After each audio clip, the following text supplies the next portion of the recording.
Puji Tuhan saudara, Shalom bagi setiap pendengar setia Renungan Malam. Di dalam program Renungan Malam ini kembali saudara akan diberkati melalui renungan firman Tuhan yang dibuat secara ekspositori. Dan saudara kembali akan didoakan. Kalau saudara rindu setiap malam diberkati melalui firman Tuhan dan saudara didoakan, silakan lihat tombol subscribe di bawah video ini saudara. Kalau tombol subscribe masih berwarna merah silakan ditekan dan tekan juga tanda loncengnya. Maka dengan demikian setiap 6:30 malam saudara akan diberkati melalui renungan firman Tuhan. Kalau saudara merasa diberkati melalui program renungan malam ini, dan saudara rindu memberkati, saudara rindu memberi persembahan syukur, saudara butuh informasi lebih lanjut, silakan lihat di kolom deskripsi video ini saudara. Puji Tuhan saudara, kita akan berdoa buat firman Tuhan yang akan kita renungkan bersama. Bapa di sorga, terima kasih ya Tuhan. Malam hari ini kembali kami berkumpul bersama. Kembali kami rindu firman-Mu memberkati kami. Biarlah ya Tuhan firman-Mu menguatkan, meneguhkan setiap anak-anak-Mu. Berkati kami semua melalui firman Tuhan. Setiap hati yang lemah diteguhkan, yang susah dihiburkan. Bapa yang baik, berfirmanlah, terangi hati kami melalui firman-Mu ya Tuhan. Terima kasih Bapa, Engkau yang mengurapi hamba dan mengurapi setiap anak-anak-Mu. Kami renungkan firman Tuhan dalam nama Tuhan Yesus Kristus. Haleluya. Amin. Puji Tuhan saudara.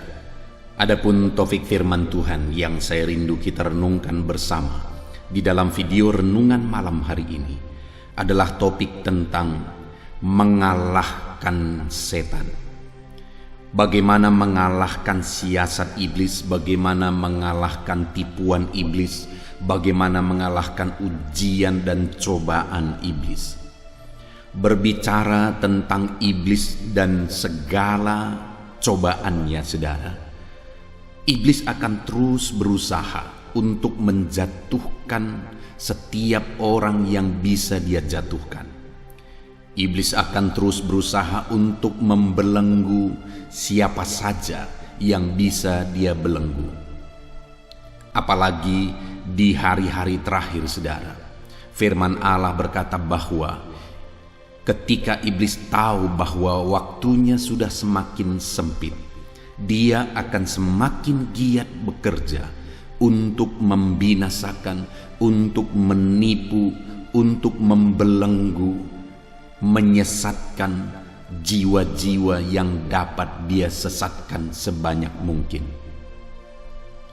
Dan tentu saja saya percaya tidak ada satupun di antara kita yang ingin tersesat, yang ingin tertipu, yang ingin dibinasakan oleh kuasa setan. Nah itu sebabnya saudara, kita harus bisa mengalahkan iblis. Kita harus bisa mengalahkan setan.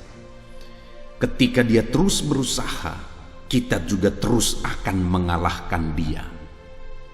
Yang menjadi pertanyaannya saat ini, apakah saudara sudah mengalahkan iblis, sudah mengalahkan setan dan segala tipuannya di dalam kehidupan saudara? Itu yang saya rindu kita belajar di dalam video ini saudara.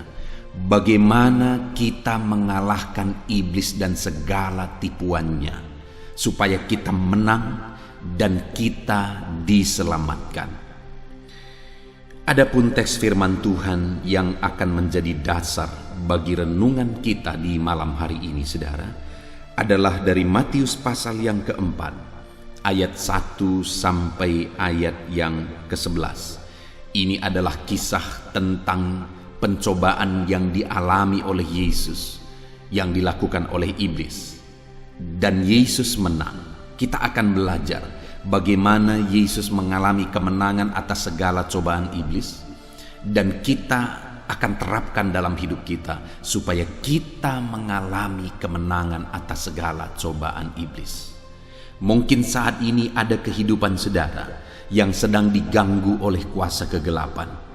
Mungkin saat ini ada saudara yang sedang tidak tenang oleh karena pengaruh-pengaruh kuasa kegelapan.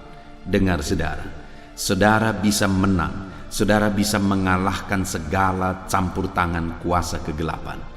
Mari kita belajar prinsip-prinsip firman Tuhan, bagaimana kita mengalahkan segala kuasa kegelapan, segala tipuan iblis. Matius pasal yang ke-4 ayat 1-11. Saya akan membacakan teks firman Tuhan ini dan kemudian akan menjelaskannya secara ekspositori kepada setiap saudara. Artinya firman Tuhan akan dijelaskan secara objektif dan benar-benar berdasar kepada setiap kalimat-kalimat firman Tuhan. Mari siapkan hati dan pikiran saudara. Pastikan saudara benar-benar diberkati oleh firman Tuhan di malam hari ini. Pencobaan di padang gurun. Maka Yesus dibawa oleh Roh ke padang gurun untuk dicobai. Dan setelah berpuasa 40 hari dan 40 malam, akhirnya laparlah Yesus. Lalu datanglah si pencoba itu dan berkata kepadanya, "Jika engkau anak Allah, perintahkanlah supaya batu-batu ini menjadi roti." Tetapi Yesus menjawab, "Ada tertulis, manusia hidup bukan dari roti saja, tetapi dari setiap firman yang keluar dari mulut Allah." Kemudian iblis membawanya pula ke kota suci dan menempatkannya di bubungan bait Allah. Lalu berkata kepadanya, "Jika engkau anak Allah, jatuhkanlah dirimu ke bawah, sebab ada tertulis mengenai engkau, Ia akan memerintahkan malaikat-malaikatnya, dan mereka akan menatang engkau di atas tangannya, supaya kakimu jangan terantuk kepada batu." Yesus berkata kepadanya, "Ada pula tertulis, janganlah engkau mencobai Tuhan Allahmu." Dan iblis membawanya pula ke atas gunung yang sangat tinggi, dan memperlihatkan kepadanya semua kerajaan dunia dengan kemegahannya, dan berkata kepadanya, "Semuanya itu akan kuberikan kepadamu jika engkau sujud menyembah aku." Maka berkatalah Yesus kepadanya, "Enyahlah iblis, sebab ada tertulis, engkau harus menyembah Tuhan Allahmu, dan hanya kepada Dia sajalah engkau berbakti." Lalu iblis meninggalkan dia, dan lihatlah, malaikat-malaikat datang melayani Yesus. Puji Tuhan saudara, konteks dari firman Tuhan yang telah dibacakan kepada setiap saudara adalah kisah tentang pencobaan yang dilakukan oleh iblis kepada Yesus. Saudara, lihatlah bagaimana iblis berjuang. Yang dia cobai kali ini adalah Yesus. Siapa Yesus? Tuhan. Yang menjadi pertanyaannya, bisakah Yesus jatuh? Bisakah Yesus kalah dari cobaan iblis? Tidak mungkin. Karena dia adalah Allah.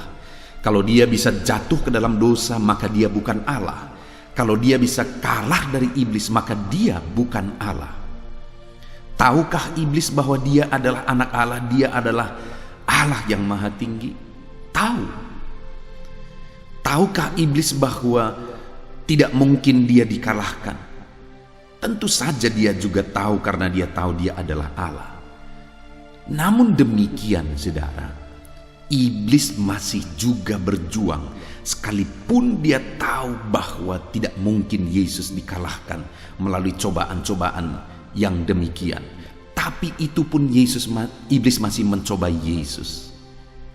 Dengar saudara, betapa giatnya iblis mau menjatuhkan, betapa giatnya iblis mau membinasakan, sampai-sampai Yesus yang adalah Tuhan pun dia masih berusaha untuk menjatuhkan, padahal tidak mungkin Yesus jatuh ke dalam dosa.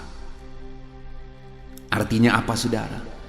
Kalau Yesus pun masih diperjuangkan oleh iblis untuk dijatuhkan, padahal dia tidak mungkin jatuh ke dalam dosa, apalagi saya dan saudara. Kalau iblis masih berusaha untuk membinasakan Tuhan yang tidak mungkin dibinasakan, apalagi saya dan saudara, dia akan terus berusaha untuk menjatuhkan kita. Dia akan terus berjuang bagaimana membinasakan jiwa-jiwa. Dan mungkin hari ini saudara, hidup saudara sedang diperjuangkan oleh iblis untuk dijatuhkan. Ada beribu macam cara yang dipakai oleh iblis untuk menjatuhkan manusia. Kita akan belajar dari nas firman Tuhan ini, bagaimana supaya menang terhadap segala tipuannya itu. Mungkin hari ini iblis sedang membuat beban hidup saudara berat. Mungkin hari ini iblis sedang menempatkan saudara, memosisikan saudara dalam situasi yang sulit, dalam situasi yang penuh dengan cobaan. Dan hidup saudara begitu berat saat ini. Dengar saudara, kita bisa mengalahkan iblis. Kenapa kisah Yesus dicobai dituliskan di dalam Alkitab?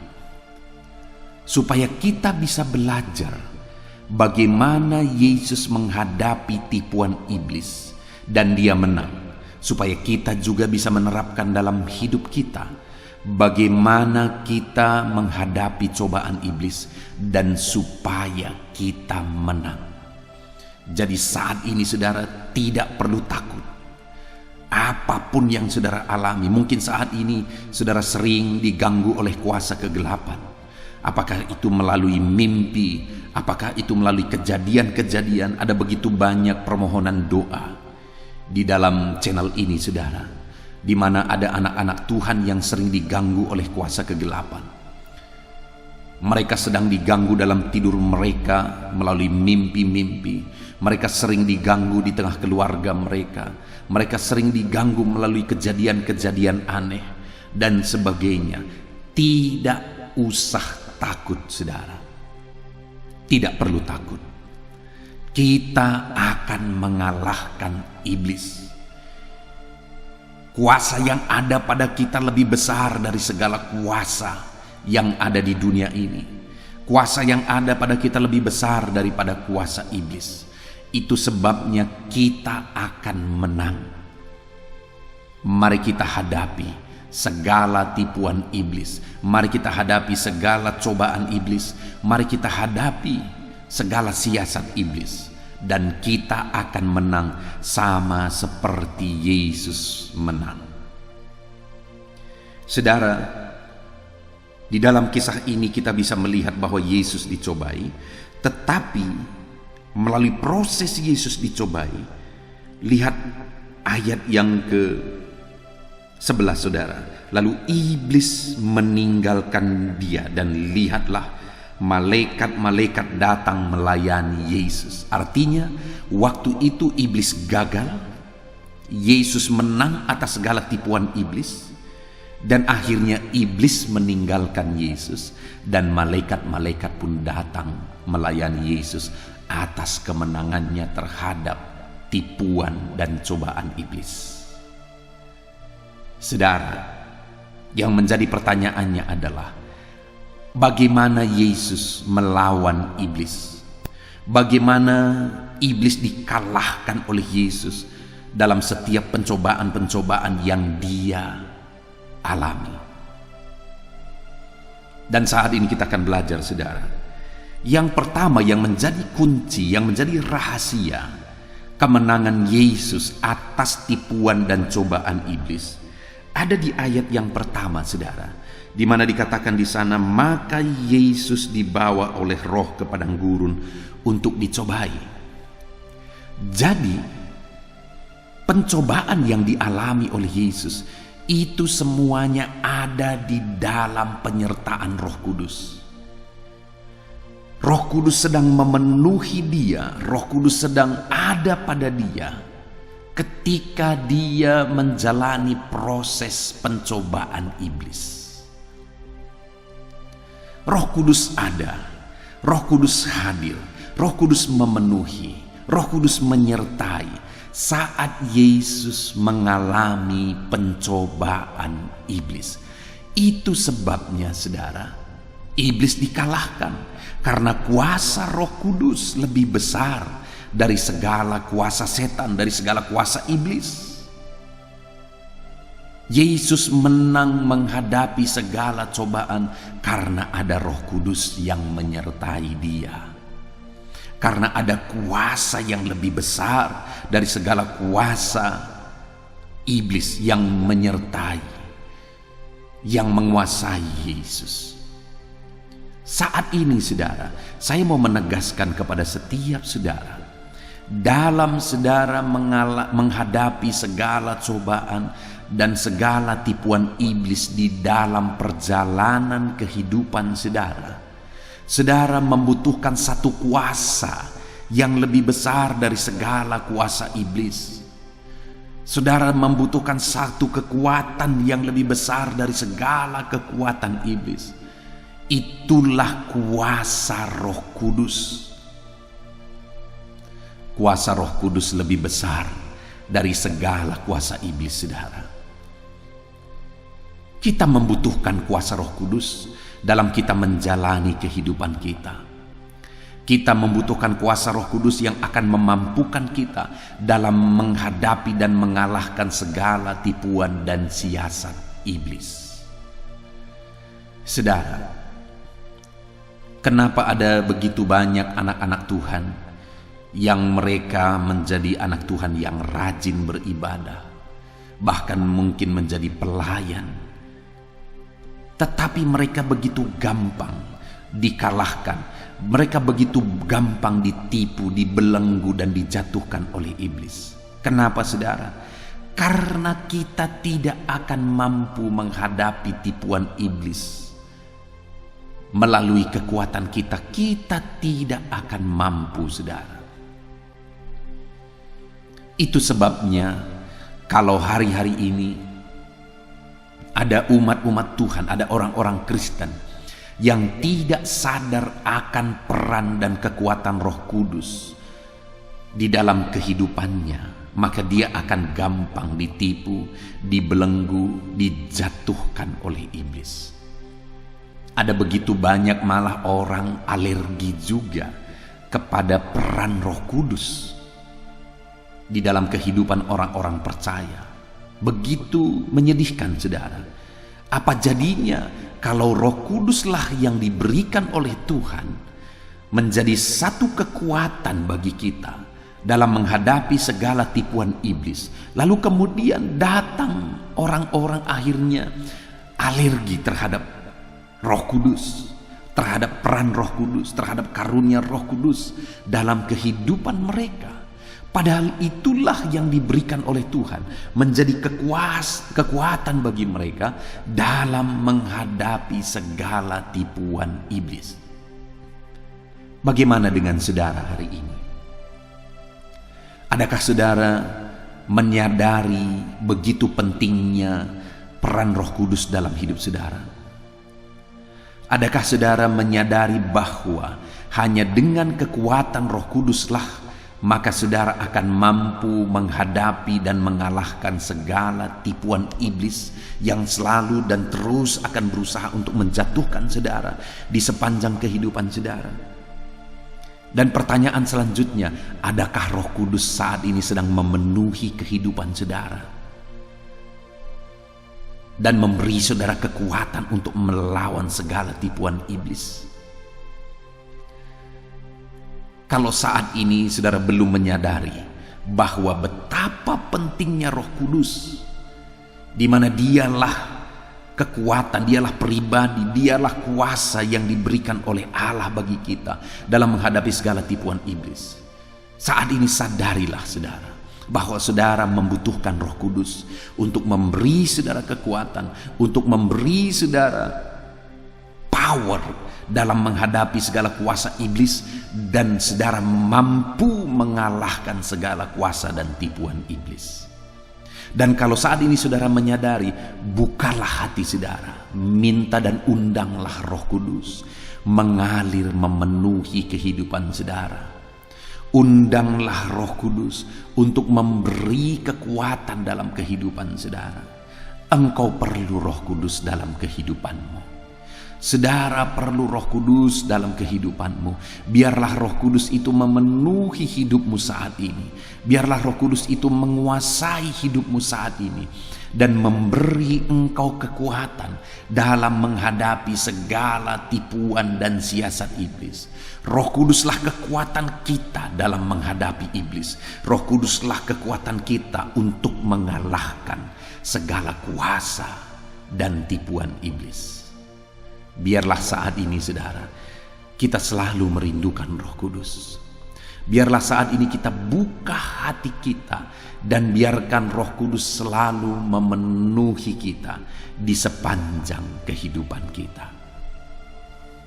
Jadi yang pertama saudara, yang menjadi kunci untuk umat-umat Tuhan bisa mengalahkan setan, mengalahkan iblis adalah dengan kekuatan kuasa Roh Kudus. Saudara, ada hal-hal yang menggelikan seringkali. Ada orang-orang yang berpikir bahwa iblis takut kepada satu benda. Misalnya saudara, saya pernah mengalami dan mendengar satu kejadian di mana ada orang Kristen yang dia merasa sering kali ketakutan, sering kali diganggu oleh kuasa-kuasa kegelapan. Lalu kemudian saudara tahu apa yang dia lakukan? Ada keluarganya yang memberi nasihat supaya dia mengambil minyak babi. Lalu kemudian menyiramkan minyak babi itu ke atas atap rumahnya saudara. Bayangkan betapa menggelikan, betapa lucunya dan betapa bodohnya orang ini. Karena iblis tidak pernah takut kepada babi. Iblis tidak pernah takut kepada benda-benda. Iblis tidak pernah takut kepada binatang. Tapi yang iblis takuti adalah kekuatan kuasa Roh Kudus. Ada lagi orang yang membuat jimat-jimat, tangkal-tangkal untuk melawan iblis. Ada benda-benda, ada kain-kain, ada jimat-jimat tertentu yang ditempatkan di rumahnya dengan pemikiran bahwa iblis takut kepada benda itu. Dengar saudara, iblis tidak pernah takut kepada benda-benda seperti itu. Ada juga seringkali saudara, saya dengar ada orang-orang atau ibu-ibu yang sedang hamil, lalu kemudian membawa satu benda kemanapun dia pergi supaya kandungannya tidak diganggu oleh iblis. Dengar saudara, iblis tidak pernah takut kepada benda apapun. Yang iblis takuti hanya satu, yaitu Tuhan. Yang iblis takuti hanya Roh Kudus. Hanya Roh Kudus, tidak ada yang lain. Kalau saudara berpikir bahwa iblis takut kepada sesuatu, saudara bodoh. Saudara tertipu oleh iblis. Karena hanya satu yang dia takuti, yaitu kekuatan Roh Kudus. Kalau saat ini saudara mau mengalahkan iblis, kalau saat ini saudara mau iblis takut melihat saudara, maka hidup saudara harus dipenuhi oleh kekuatan kuasa Roh Kudus. Jadi itu yang pertama saudara, bagaimana iblis dikalahkan oleh Yesus, dan bagaimana kita bisa mengalahkan iblis melalui kekuatan kuasa Roh Kudus. Itu sebabnya bukalah hati saudara, biarkan Roh Kudus selalu memenuhi kehidupan saudara. Yang kedua saudara, bagaimana mengalahkan iblis? Untuk mengalahkan iblis, kita bisa lihat apa yang dilakukan iblis kepada Yesus. Cobaan seperti apa yang dilakukan iblis kepada Yesus. Artinya apa saudara? Untuk mengalahkan musuh, kita harus tahu siasat, cara, strategi yang digunakan oleh musuh untuk memerangi kita. Dalam peperangan, hal yang paling penting dipahami oleh satu pasukan yang sedang berperang melawan musuhnya, pasukan tersebut harus tahu siasat apa yang dipakai oleh musuhnya untuk melawan dia, supaya dia tahu bagaimana melawan musuh tersebut. Kalau dia tidak tahu siasat musuh, maka dia akan gampang dikalahkan.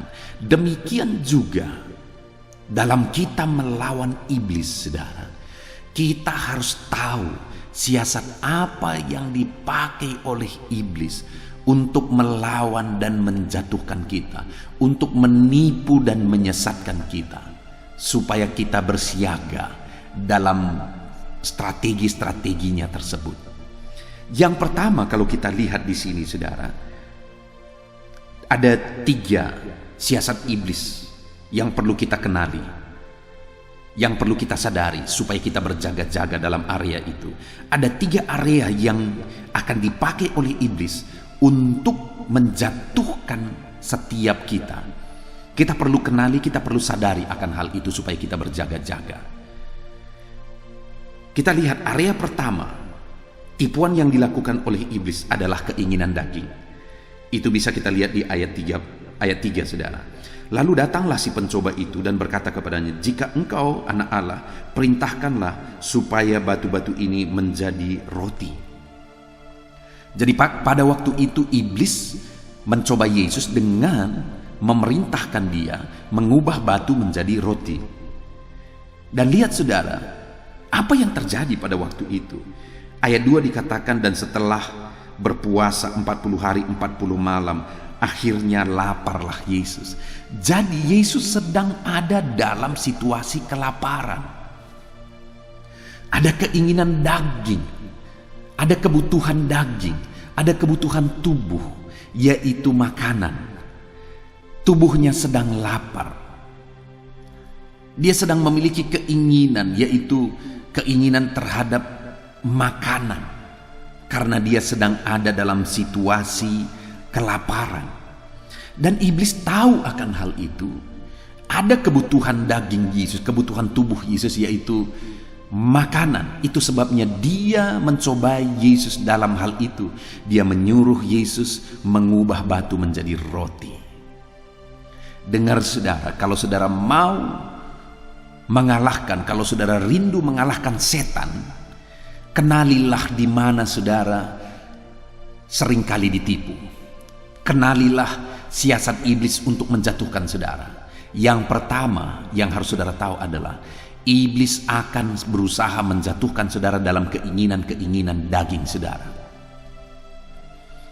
Kenapa ada begitu banyak orang yang akhirnya jatuh dalam dosa seks, perzinahan, dan sebagainya? Keinginan daging. Kenapa ada keluarga-keluarga yang hancur karena perselingkuhan? Karena keinginan daging. Iblis mencobai mereka dalam keinginan daging. Kenapa ada orang-orang korupsi padahal sudah kaya raya? Karena keinginan daging. Ada begitu banyak keinginan-keinginan daging, baik itu harta, baik itu seks, baik itu kedudukan, dan sebagainya. Ada keinginan-keinginan daging manusia, dan iblis akan selalu berusaha menjatuhkan manusia dalam keinginan-keinginan dagingnya tersebut. Hari ini saudara harus sadar bahwa iblis akan berusaha menjatuhkan saudara melalui keinginan daging saudara. Itu sebabnya berjaga-jagalah, kuasailah diri saudara, andalkan Roh Kudus, karena kita membutuhkan Roh Kudus dalam kita menguasai keinginan daging kita. Kalau tidak, iblis akan menghancurkan saudara babak belur. Kalau saudara tidak tahu bahwa keinginan daging saudara lah yang dipakai oleh iblis untuk menjatuhkan saudara. Itu yang pertama yang harus saudara kenali. Siasat iblis untuk menjatuhkan saudara adalah melalui keinginan daging. Lalu yang kedua, saudara, di ayat 5 dikatakan, setelah gagal melalui keinginan daging, iblis pakai cara kedua, strategi kedua. Apa itu? Ayat 5, kemudian iblis membawanya ke kota suci dan menempatkan dia di bubungan bait Allah. Lalu berkata kepadanya, jika engkau anak Allah, jatuhkanlah dirimu ke bawah, sebab ada tertulis mengenai engkau, ia akan memerintahkan malaikat-malaikatnya dan mereka akan menatang engkau di atas tangannya, supaya kakimu jangan terantuk kepada batu. Yesus berkata kepadanya, ada pula tertulis, janganlah engkau mencobai Tuhan Allahmu. Saudara, yang kedua di sini, Yesus dibawa oleh iblis ke kota suci dan menempatkan dia di bubungan bait Allah dan menyuruh dia untuk menjatuhkan diri, karena ada tertulis bahwa malaikat-malaikat akan menatang kakinya. Apa itu, saudara? Naik ke tempat tinggi dan menjatuhkan diri, lalu kemudian nanti ditopang malaikat-malaikat. Bukankah itu masalah pengakuan? Kalau nanti menjatuhkan diri lalu ditopang oleh malaikat dan akhirnya diakui oleh orang banyak, sesuatu yang luar biasa. Diakui oleh orang banyak bahwa Yesus menjatuhkan diri dari bubungan bait Allah, dari tempat yang tinggi tetapi tidak apa-apa. Wow, hebat. Saudara, yang kedua, strategi iblis untuk menjatuhkan Yesus yang juga akan terus dia pakai untuk menjatuhkan kita adalah melalui pengakuan, supaya dianggap hebat, supaya dianggap luar biasa, supaya dianggap kaya, supaya dianggap berkuasa, supaya dianggap pandai, supaya dianggap cerdas, supaya dianggap terpandang, supaya dihargai, supaya dihormati, dan sebagainya, dan sebagainya, dan sebagainya, dan sebagainya. Pengakuan. Iblis akan terus berusaha untuk menjatuhkan manusia melalui pengakuan. Bukankah supaya diakui, manusia seringkali melakukan apapun?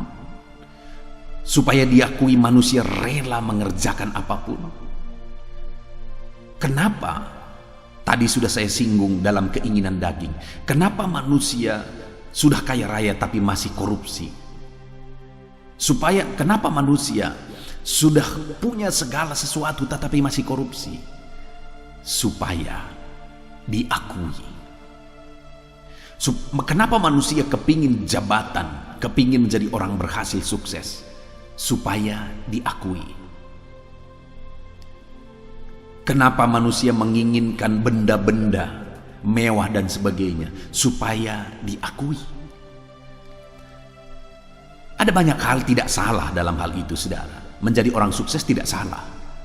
Memiliki barang-barang mahal tidak salah. Tetapi hati-hati. Di sanalah iblis seringkali pakai untuk menjatuhkan kita melalui keinginan akan pengakuan, kebutuhan akan pengakuan.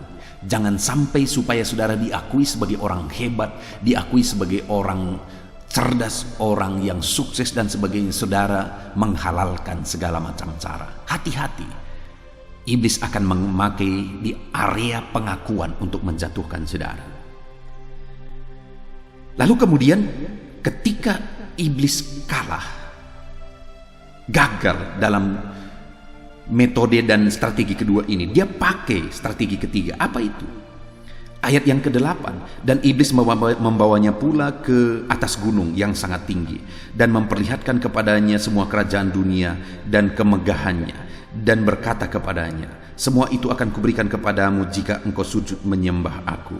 Maka berkatalah Yesus kepadanya, enyahlah iblis, sebab ada tertulis, engkau harus menyembah Tuhan Allahmu dan hanya kepada Dia sajalah engkau berbakti.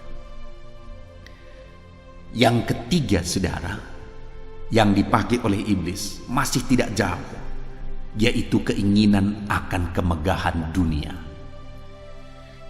Iblis memperlihatkan kemegahan dunia kepada Yesus, lalu dia berkata, semuanya ini akan kuserahkan kepadamu kalau engkau sujud menyembah aku. Ada begitu banyak orang rela menyembah iblis demi mendapatkan kemewahan dan kemegahan dunia. Ada begitu banyak orang yang pergi ke dukun-dukun untuk mendapat kesuksesan dan kemegahan dunia. Ada begitu banyak orang pergi ke gunung-gunung untuk mendapatkan kesuksesan dan kemegahan dunia. Karena itulah yang dipakai oleh iblis untuk menjatuhkan manusia.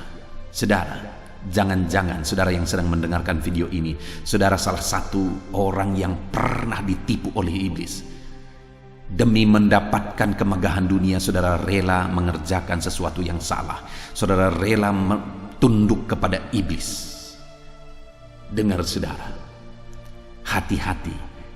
Kalau iblis telah mengalahkan dan menipu kita, maka neraka yang akan menjadi bagian kita. Itu sebabnya kalahkanlah iblis. Bagaimana caranya? Kenali area iblis mencobai. Area yang pertama yaitu dalam keinginan daging. Area yang kedua yaitu dalam keinginan akan pengakuan. Area yang ketiga yaitu dalam keinginan kemegahan dunia. Hati-hati terhadap semuanya itu, karena itulah yang akan dipakai oleh iblis untuk menjatuhkan kita. Kemudian yang terakhir saudara, yang ketiga, cara untuk mengalahkan iblis. Yang pertama dengan mengandalkan kekuatan Roh Kudus, yang kedua dengan mengenal di area mana dia mau menjatuhkan kita, dengan mengenal strategi-strategi dan siasat iblis. Yang ketiga saudara, kita bisa melihat ketika iblis mencobai Yesus ada 3 kali. Setiap kali iblis mencobai Yesus, maka Yesus menjawab. Misalnya ayat 4, tetapi Yesus menjawab, ada tertulis. Lalu kemudian kedua kali lagi Yesus dicobai. Lalu dijawab oleh Yesus, ayat yang ke-7. Yesus berkata kepadanya, ada pula tertulis. Lalu kemudian yang ketiga kali iblis kembali mencoba Yesus. Lalu dijawab, ayat yang ke-10. Maka berkatalah Yesus kepadanya, enyahlah iblis, sebab ada tertulis. Apa ini saudara? Firman. Jadi setiap kali Yesus dicobai oleh iblis, Yesus selalu lawan dengan perkataan firman. Ada tertulis, ada tertulis. Artinya apa? Yesus memahami firman itu dan Yesus melawan iblis melalui firman itu, melalui pemahamannya akan firman itu. Artinya saudara, kalau saudara mau menang atas iblis, saudara harus memahami firman Tuhan, harus hidup dalam kebenaran firman Tuhan, saudara harus belajar firman Tuhan. Dan kemudian saudara harus lawan iblis melalui firman itu. Kalau tidak, saudara akan ditipu. Saudara pikir saudara sedang melakukan apa yang baik, tapi sebenarnya saudara sedang melakukan kehendak iblis. Karena tidak selalu yang baik itu adalah benar menurut firman Tuhan. Itu sebabnya yang ketiga, pahamilah firman Tuhan dan lawanlah iblis melalui firman Tuhan.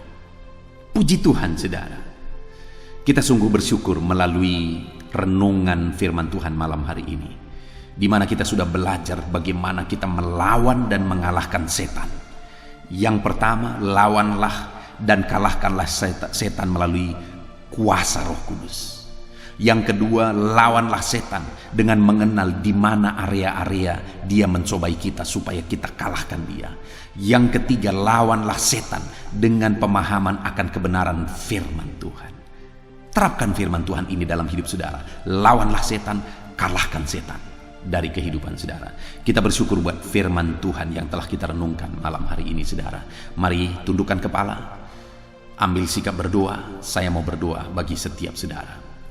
Bapa di sorga, saat ini hamba berdoa bagi setiap anak-anakmu yang sedang mendengarkan video renungan malam hari ini, di mana mereka telah belajar bagaimana mereka bisa mengalahkan setan. Bahwa kami harus mengalahkan setan dengan kekuatan Roh-Mu, bahwa kami harus mengalahkan setan dengan mengenal strategi dan siasat dan tipuan setan, dan kami harus mengalahkan setan dengan kekuatan firman Tuhan. Hamba berdoa bagi setiap anak-anak-Mu ini, jamah berkati mereka, pakai mereka untuk mengalahkan setan dengan kebenaran firman-Mu. Mungkin selama ini, bahkan mungkin saat ini, ada mereka yang sedang diganggu dan seringkali diganggu oleh kuasa setan. Biarlah melalui renungan firman malam hari ini, mereka menjadi pribadi yang tangguh kokoh berdasarkan kebenaran firman Tuhan, dan mereka akan mengalahkan segala tipuan setan. Terima kasih Bapa di sorga, hamba berdoa bagi setiap anak-anak-Mu ini. Berkati mereka, pakai mereka untuk mengalahkan segala kuasa setan. Dalam nama Yesus Kristus, kami sungguh bersyukur buat firman-Mu yang telah kami renungkan bersama. Dalam nama Yesus kami berdoa. Haleluya. Amin. Haleluya, puji Tuhan saudara. Tiba waktunya saat ini kita akan berdoa bersama. Kita akan menaikkan pergumulan saudara, kerinduan saudara, topik-topik doa saudara di hadapan Tuhan. Percayalah saudara bahwa Tuhan mempedulikan saudara. Tuhan mengasihi saudara. Dia Allah yang sanggup menjawab segala pergumulan saudara, karena tidak ada yang mustahil bagi Dia. Apa yang menjadi kerinduan saudara, Allah sanggup mewujudkan. Apa yang menjadi beban persoalan saudara, Allah sanggup mengangkat segala beban saudara. Apa yang menjadi masalah saudara, Allah sanggup menyelesaikan segala masalah persoalan kehidupan saudara. Itu sebabnya saat ini saudara, mari kita datang kepada Tuhan dengan sikap yang benar. Mari kita merendahkan diri di hadapan Tuhan, Allah yang sanggup melakukan segala perkara. Mari kita percaya kepada Tuhan yang tiada yang mustahil bagi Dia. Dan mari kita terus bermohon, tekun bermohon, karena Allah pasti menjawab kita. Mungkin saat ini saudara, ada saudara yang telah menaikkan doa-doa saudara sekian waktu, tetapi sampai saat ini saudara belum menerima jawaban doa saudara. Teruslah berdoa, karena Allah pasti akan menjawab segala permohonan doa saudara. Puji Tuhan saudara. Sebelum kita akan menaikkan permohonan saudara di hadapan Tuhan dengan bersepakat di hadapan Tuhan, saya rindu saat ini sebentar kita akan bersyukur, kita akan memuji Tuhan, menyembah Tuhan. Karena sebenarnya Allah tahu segala sesuatu, Allah tahu yang kita inginkan, tetapi Dia menyuruh kita berdoa. Tetapi yang terpenting dari semuanya itu adalah perkenanan Tuhan. Jika Allah berkenan, maka apapun akan Tuhan kerjakan, dan tiada yang mustahil bagi Dia. Itu sebabnya naikkan syukur bagi Tuhan, naikkan pujian bagi Tuhan, angkat hati, pikiran, dan suara saudara untuk bersyukur dan menyembah Tuhan. Terima kasih Bapa di sorga. Terima kasih ya Tuhan. Saat ini kami bersyukur buat kasih-Mu. Kami bersyukur buat kemurahan-Mu. Engkau Allah yang memberi kami kesempatan kembali untuk merendahkan diri, berdoa dan berseru kepadamu ya Tuhan. Terima kasih Bapa yang baik. Terima kasih ya Tuhan. Syukur bagimu Bapa buat segala kebaikan-Mu. Kami sembah Engkau, kami puji Engkau, kami tinggikan Engkau, kami agungkan Engkau ya Tuhan. Di dalam nama Tuhan Yesus Kristus, Engkau Allah yang layak dipuji, disembah, ditinggikan, diagungkan dan dimuliakan ya Tuhan. Terpuji-pujilah nama-Mu ya Bapa, mulialah nama-Mu ya Tuhan. Engkau Allah yang layak kami puji, kami sembah dan tinggikan. Haleluya. Saat ini kami merendahkan diri di hadapan-Mu, menaikkan segala pergumulan anak-anak-Mu, menaikkan segala permohonan anak-anak-Mu. Engkau Allah yang sanggup mewujudkan segala pergumulan, segala kerinduan dan permohonan anak-anak-Mu ya Tuhan. Di dalam nama Tuhan Yesus Kristus. Haleluya, haleluya. Saudara, saat ini sebelum kita akan menaikkan segala permohonan-permohonan saudara di hadapan Tuhan, mungkin saat ini ada pergumulan saudara, ada kerinduan khusus saudara di hadapan Tuhan. Mari naikkan di hadapan Tuhan. Mungkin ada persoalan yang saudara hadapi secara khusus saat ini, saudara rindu, ungkapkan di hadapan Tuhan. Mari terlebih dahulu ungkapkan itu di hadapan Tuhan saudara. Saya mendukung saudara di dalam doa. Mulai berkata-kata di hadapan Tuhan. Ya Tuhan, saat ini Bapa, hamba datang menyerahkan anak-anak-Mu ini ke dalam tangan-Mu. Mereka yang sedang menaikkan kerinduannya di hadapan Tuhan. Mereka yang sedang berseru di hadapan-Mu atas segala persoalan, atas segala kerinduan mereka, atas segala permohonan mereka ya Tuhan. Engkau Allah yang peduli, Engkau Allah yang berkuasa, Engkau Allah yang sanggup. Di dalam nama Yesus, di dalam nama Yesus, Engkau yang mewujudkan segala kerinduan anak-anak-Mu ya Tuhan. Engkau yang sanggup mewujudkan segala kerinduan mereka. Dalam nama Yesus Kristus, Engkau yang sanggup mewujudkan ya Tuhan. Kalau saat ini ada persoalan mereka, beban hidup mereka yang sedang mereka angkat kepada Tuhan, di dalam nama Tuhan Yesus Kristus, Engkau yang mewujudkan Tuhan, Engkau yang mengangkat segala beban persoalan mereka, di dalam nama Yesus Kristus, Engkau yang sanggup membebaskan anak-anak-Mu dari segala beban, dari segala persoalan mereka ya Tuhan, di dalam nama Tuhan Yesus Kristus. Terima kasih Bapa yang baik. Terpuji-pujilah nama-Mu, mulialah nama-Mu ya Bapa, di dalam nama Tuhan Yesus Kristus. Haleluya, haleluya, haleluya. Kalau saat ini ada anak-anak-Mu yang memiliki persoalan masalah khusus dalam kehidupan mereka, yang sedang mereka panjatkan kepada Tuhan, dengarkan Tuhan. Engkau Allah yang peduli kepada anak-anak-Mu, dan Engkau Allah yang sanggup untuk menolong anak-anak-Mu dalam segala masalah persoalan kehidupan mereka. Apapun yang mereka alami saat ini, tolong anak-anak-Mu ya Bapa, di dalam nama Tuhan Yesus Kristus. Haleluya, haleluya, haleluya. Saudara, saya rindu berdoa bagi keluarga saudara. Mungkin saat ini ada saudara yang sedang menghadapi masalah di tengah keluarga. Ada saudara yang merindukan sesuatu di tengah keluarga saudara. Ada saudara yang merindukan keharmonisan terjadi di tengah keluarga saudara. Mari angkat keluarga saudara kepada Tuhan. Saya menopang saudara di dalam doa. Bapa di sorga, saat ini Tuhan, kami bersepakat berdoa bagi keluarga-keluarga anak-anak-Mu ya Tuhan. Tuhan yang menolong keluarga mereka. Kalau ada anak-anak-Mu yang sedang menghadapi masalah, persoalan di tengah-tengah keluarga mereka, Tuhan yang menolong, Tuhan yang memberikan jalan keluar, Tuhan yang bekerja, Tuhan yang campur tangan. Nyatakan pertolongan-Mu, mujizat-Mu di tengah-tengah keluarga anak-anak-Mu ya Tuhan, di dalam nama Tuhan Yesus Kristus, di dalam nama Tuhan Yesus Kristus. Berkati keluarga anak-anak-Mu, berkati orang tua, campur tangan-Mu dalam kehidupan orang tua anak-anak-Mu Tuhan. Kesehatan, perlindungan, penyertaan Tuhan atas orang tua mereka. Berkati suami istri, berkati anak-anak, berkati sanak saudara, berkati semua anggota keluarga anak-anak-Mu. Kasih karunia-Mu, anugerah-Mu mengalir di tengah-tengah keluarga mereka. Berkati keluarga anak-anak-Mu ya Tuhan.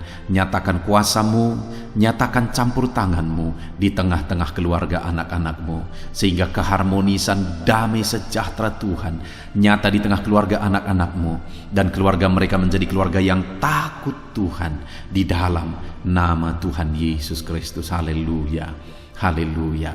Saat ini saudara, mungkin ada saudara yang sedang sakit. Saya rindu berdoa khusus bagi yang sakit saat ini.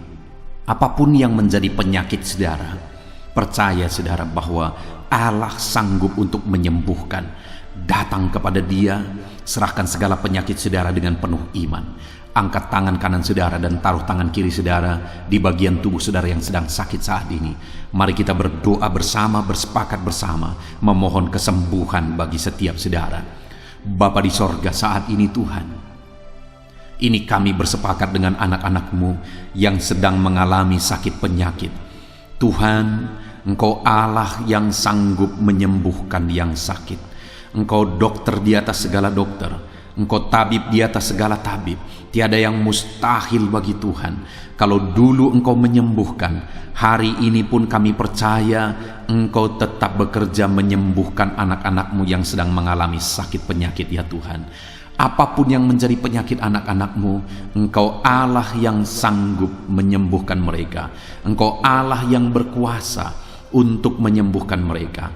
Ya Tuhan, nyatakan perkara yang besar, Nyatakan mujizat-Mu bagi anak-anak-Mu yang sedang mengalami sakit saat ini. Dalam nama Yesus, kalau ada anak-anak-Mu ya Tuhan yang sedang mengalami sakit penyakit asam lambung, kami berdoa, jamah pencernaannya Tuhan, kerjakan kesembuhan, normalkan asam lambungnya. Di dalam nama Yesus, sembuhkan anak-anak-Mu, sembuhkan mereka dalam nama Yesus. Kalau ada anak-anak-Mu saat ini yang mengalami sakit diabetes, Tuhan Allah yang sanggup menyembuhkan anak-anak-Mu. Engkau Allah yang sanggup melakukan perkara besar, mengerjakan mujizat-Mu, mengerjakan kesembuhan untuk menyembuhkan anak-anak-Mu yang sakit diabetes, anak-anak-Mu yang sakit hipertensi ya Tuhan. Dalam nama Yesus, bahkan mungkin ada yang sudah mengalami stroke. Dalam nama Yesus, tolong Tuhan, nyatakan kuasa-Mu, nyatakan mujizat-Mu, sembuhkan yang hipertensi, normalkan kembali yang mengalami stroke. Di dalam nama Tuhan Yesus, Tuhan yang mengerjakan kesembuhan bagi anak-anak-Mu ya Tuhan. Jika ada anak-anak-Mu yang mengalami sakit kolesterol, di dalam nama Yesus, dalam nama Yesus, Tuhan campur tangan, nyatakan kuasa-Mu, normalkan kolesterol mereka di dalam nama Yesus. Jika ada anak-anak-Mu yang sakit ginjal, Tuhan yang menyembuhkan dalam nama Yesus. Tiada yang mustahil bagi-Mu. Bahkan mungkin ada anak-anak-Mu yang sudah harus menjalani cuci darah. Dalam nama Tuhan Yesus, Engkau Allah yang berkuasa, Engkau Allah yang ajaib, Engkau sanggup menyembuhkan anak-anak-Mu yang mengalami sakit ginjal. Di dalam nama Tuhan Yesus Kristus. Haleluya, haleluya. Saat ini mungkin ada anak-anak-Mu yang mengalami sakit kanker, tumor. Dalam nama Yesus, Tuhan menyembuhkan mereka. Tiada yang mustahil bagi-Mu ya Tuhan. Nyatakan kuasa-Mu, nyatakan mujizat-Mu, sembuhkan anak-anak-Mu. Saat ini kami percaya Engkau Allah yang sanggup menyembuhkan mereka.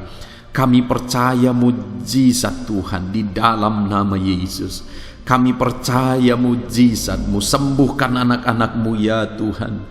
Hamba berdoa oleh bilur-bilur-Mu mereka disembuhkan. Oleh bilur-bilur-Mu segala penyakit diangkat dari dalam tubuh mereka, dan mereka disembuhkan dalam nama Yesus. Kesehatan menjadi bagian anak-anak-Mu, damai sejahtera menjadi bagian anak-anak-Mu ya Tuhan. Di dalam nama Tuhan Yesus, sembuhkan anak-anak-Mu yang sakit dalam nama Yesus. Saudara, mungkin saat ini ada saudara yang sedang mengalami mujizat Tuhan. Bahkan mungkin ada saudara yang sudah mengalami mujizat Tuhan. Kesembuhan Tuhan kerjakan bagi saudara. Begitu banyak anak-anak Tuhan yang bersaksi di channel ini, saudara, bahwa mereka disembuhkan. Kalau saudara saat ini juga disembuhkan, silakan saksikan mujizat yang Tuhan kerjakan, kesembuhan yang saudara alami. Saksikan itu di dalam nama Tuhan Yesus Kristus. Di dalam nama Tuhan Yesus, maka kesaksian saudara akan menjadi berkat bagi banyak orang. Di dalam nama Yesus, di dalam nama Yesus. Mari jadikan kehidupan kita menjadi kesaksian bagi banyak orang, saudara. Ketika saudara mengalami mujizat, saksikan itu kepada orang lain. Saat ini, saudara, saya rindu berdoa khusus bagi saudara yang mengalami kemerosotan ekonomi. Mari datang kepada Tuhan, Allah sumber berkat. Dia sanggup memulihkan ekonomi saudara. Mari datang kepada Tuhan. Harapkan Tuhan mengerjakan pemulihan ekonomi di tengah-tengah keluarga saudara saat ini. Bapa di sorga, saat ini hamba berdoa bagi setiap anak-anak-Mu yang mengalami keterpurukan ekonomi, mungkin karena kondisi yang ada sekarang. Tuhan, hamba berdoa, hamba memohon, pulihkan ekonomi anak-Mu ya Tuhan. Di dalam nama Tuhan Yesus, Engkau Allah yang sanggup memulihkan keadaan ekonomi anak-anak-Mu dalam nama Yesus. Dalam nama Yesus, bahkan kami berdoa, Tuhan angkat, Tuhan majukan keadaan ekonomi anak-anak-Mu, sehingga ekonomi mereka bisa meningkat. Di dalam nama Tuhan Yesus, dalam nama Yesus, hamba berdoa buat segala usaha pekerjaan mereka. Biarlah Tuhan kerjakan keberhasilan, sehingga ekonomi anak-anak-Mu bisa bangkit dan berkembang. Berkati Berkati segala usaha pekerjaan mereka dalam nama Yesus. Berkati bisnis mereka. Berkati kalau mereka berdagang, berkati apa yang mereka perjualbelikan yang tidak bertentangan dengan firman Tuhan. Berkati semuanya ya Tuhan. Dalam nama Tuhan Yesus, berkati segala usaha pekerjaan anak-anak-Mu. Curahkan berkat-Mu berlimpah di tengah-tengah kehidupan anak-anak-Mu, sehingga anak-anak-Mu bisa menjadi berkat bagi banyak orang. Bahkan anak-anak-Mu bisa menjadi berkat buat pekerjaan Tuhan ketika hidup mereka diberkati oleh Tuhan. Dalam nama Yesus, pulihkan keadaan ekonomi anak-anak-Mu. Berkati usaha pekerjaan anak-anak-Mu. Dalam nama Yesus, jika ada anak-anak-Mu saat ini yang terlilit hutang, hamba berdoa, ya Tuhan, jamah anak-anak-Mu dalam nama Yesus Kristus.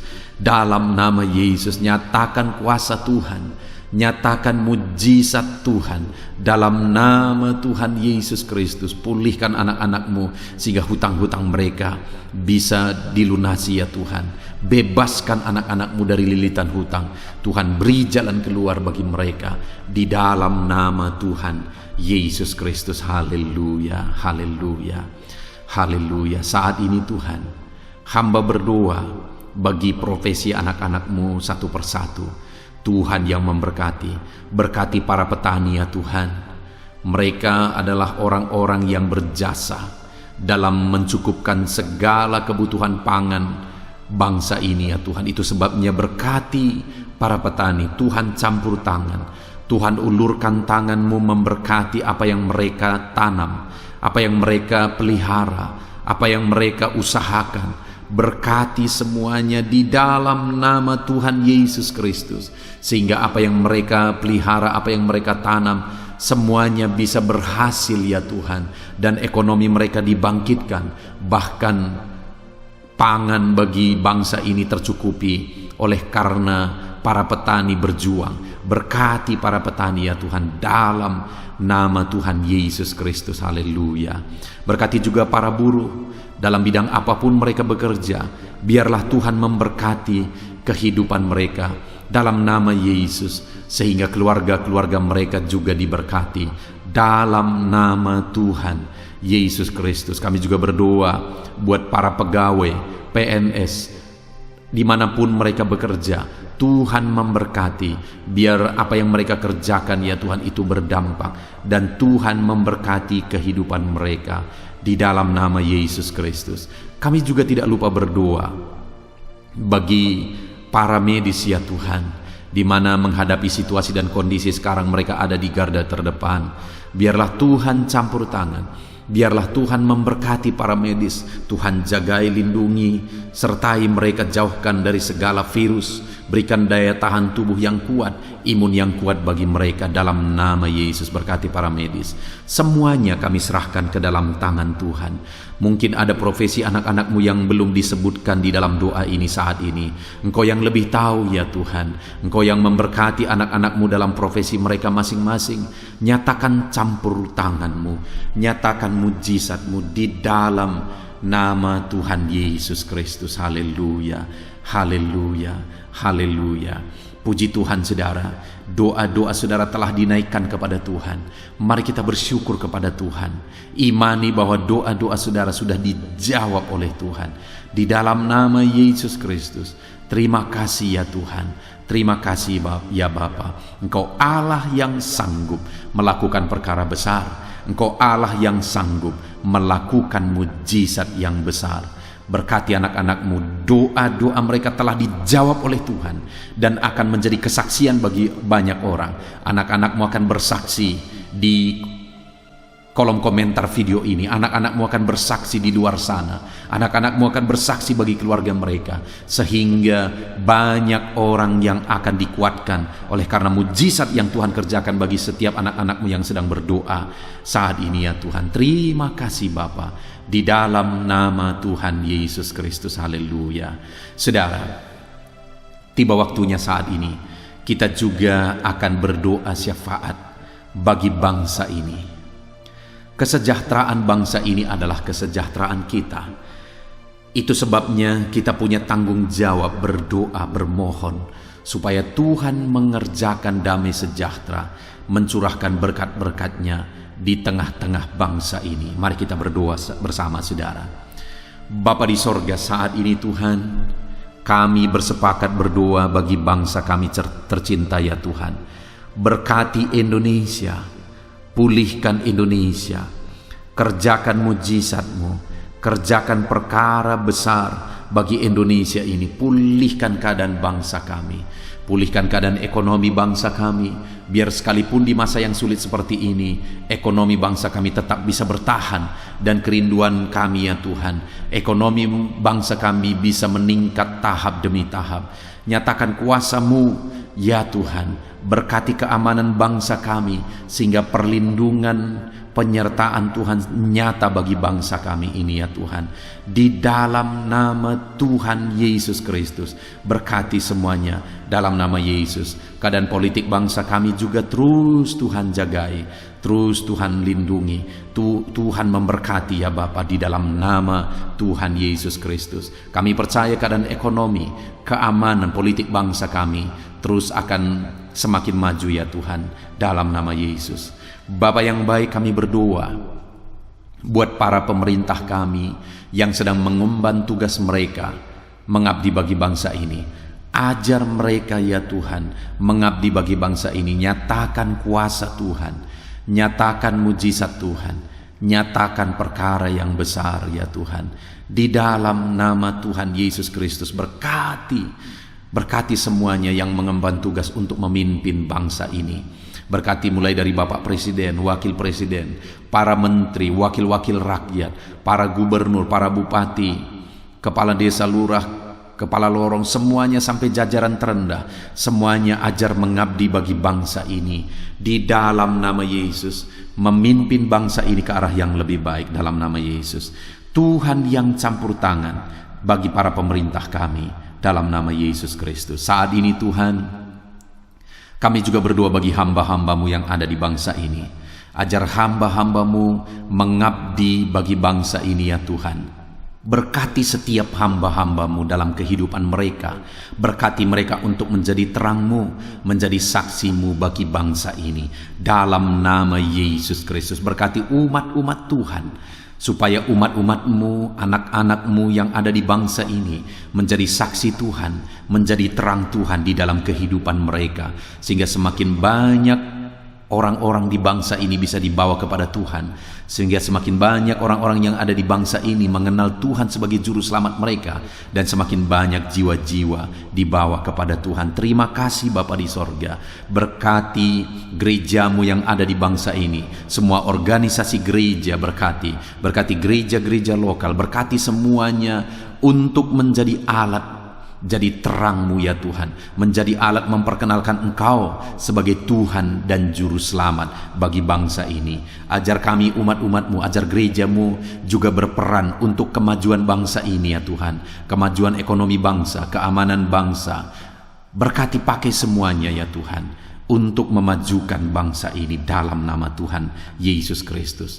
Bapa di sorga, kami serahkan semuanya ke dalam tangan-Mu. Bahkan pemulihan bangsa ini dari situasi pandemi yang ada saat ini, Tuhan campur tangan sehingga virus segera bisa diatasi dan bangsa ini bisa melaju kembali di dalam nama Tuhan Yesus Kristus. Terima kasih ya Bapa di sorga. Saat ini Tuhan, kami sungguh bersyukur. Terima kasih Bapa, doa-doa seruan anak-anak-Mu telah dinaikkan kepadamu. Doa-doa syafaat kami telah dinaikkan kepadamu. Kami percaya doa kami didengar dan Allah sanggup menjawab doa kami. Dalam nama Tuhan Yesus Kristus. Haleluya, haleluya, haleluya, haleluya. Amin. Puji Tuhan saudara. Percaya bahwa doa-doa dan seruan kita telah dijawab oleh Tuhan. Allah mendengar seruan saudara, Allah mendengar jeritan hati saudara, bahkan Allah tahu bahasa tetesan air mata saudara. Itu sebabnya saat ini percayalah bahwa doa-doa yang telah kita naikkan kepada Tuhan, Allah telah mendengar dan Allah telah menjawab kita dalam nama Tuhan Yesus Kristus. Haleluya. Puji Tuhan saudara. Saya percaya setelah saudara mendengarkan renungan firman Tuhan di dalam video ini, dan setelah saudara didoakan, saya percaya saat ini saudara sungguh-sungguh telah diberkati oleh Tuhan. Dan kalau saat ini saudara rindu untuk berlangganan dengan channel ini, sehingga setiap hari saudara diberkati melalui firman Tuhan, dan setiap hari saudara didoakan, silakan lihat tanda subscribe di bawah video ini saudara. Kalau tanda subscribe masih berwarna merah, silahkan ditekan, dan tekan juga tanda loncengnya. Dan dengan demikian setiap hari saudara akan mendapatkan video renungan baru. Saudara akan mendapatkan notifikasi ketika video renungan baru diposting di channel ini saudara. Kalau saudara mengalami berkat Tuhan melalui channel renungan malam hari ini saudara, dan saudara rindu memberkati, saudara butuh informasi lebih lanjut, silahkan lihat di kolom deskripsi di bawah video ini saudara. Puji Tuhan saudara, Tuhan kiranya memberkati setiap saudara yang sedang mendengarkan video renungan malam hari ini. Tuhan memberkati saudara di dalam nama Tuhan Yesus Kristus. Haleluya.